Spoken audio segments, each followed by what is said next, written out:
Colosenses capítulo 3 verso 12 al 15. Kau ais kam kulal Dios hin, mas onisik o quieto, yet wat asacham ayoniet, ok ohap kokul yin het animail, wat ohap chihut kokul bay ep, yay nakilo hap chihut koba, hak ek miman kulal yin ep chi okmul ayon,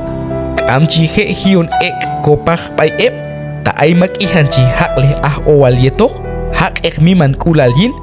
aska mas yut yakon miman kulal cham hahawil hin, aska ohap tu chihut hakon kapas miman kulal,